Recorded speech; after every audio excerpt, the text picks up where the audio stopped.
Here are some things you shouldn't do if you don't want to get nagged or you don't want him to ask you for knack. Number 1, do not go to his house alone. Yes, don't visit him alone. Some of you visit him alone and even go as far as spending the night in his house. And then it's just the both of you in the house and you say you don't want to be nagged. Are you speaking the truth?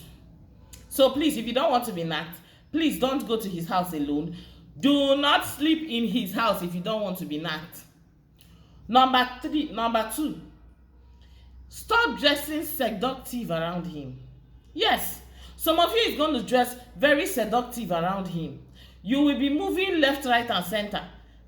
And you expect him not to see you or not to notice you, or because you think blood doesn't run through their veins.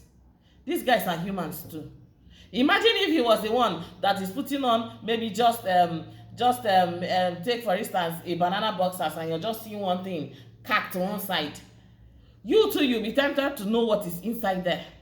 So please don't dress hot, don't dress sexy, don't dress seductive around him. It's not nice. 3, stop taking excess gifts from them when you know you don't want to nag them. He gives you money, you take. You even feel too comfortable to ask him for money when he's not your father or your brother. You ask him for money, he keeps giving you, you keep taking. And at the long run, you say, I thought we were just friends. We were just friends. That is wrong. I am not saying you shouldn't take gifts, but let it not be consistently like a girlfriend, because you are beginning to act like a girlfriend. So curtail the way you beg, curtail the way you accept gifts from him. Thirdly, do not discuss vulgar with him. Yes, all this knack, all this kind of discussion, don't discuss it with him, because we are programmed that most of the things we say from our mouth are things that we've already imagined in our head.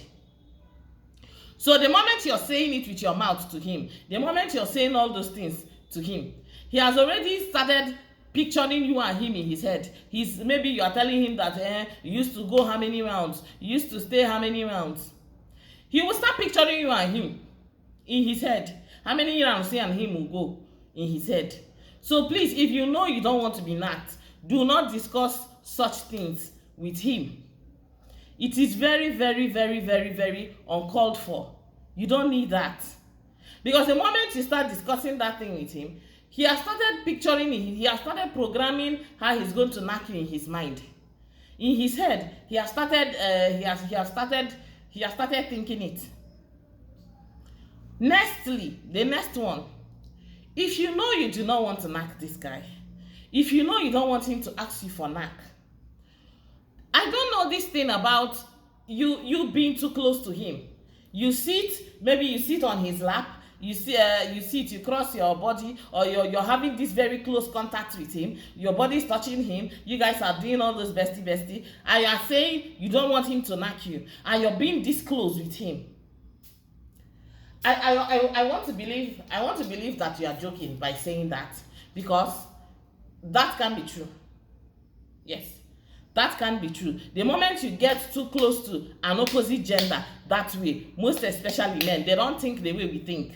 Men think that the moment you get too close to them, the moment your body start touching them, you want to knack. You don't get any other thing again when they talk if not be knack.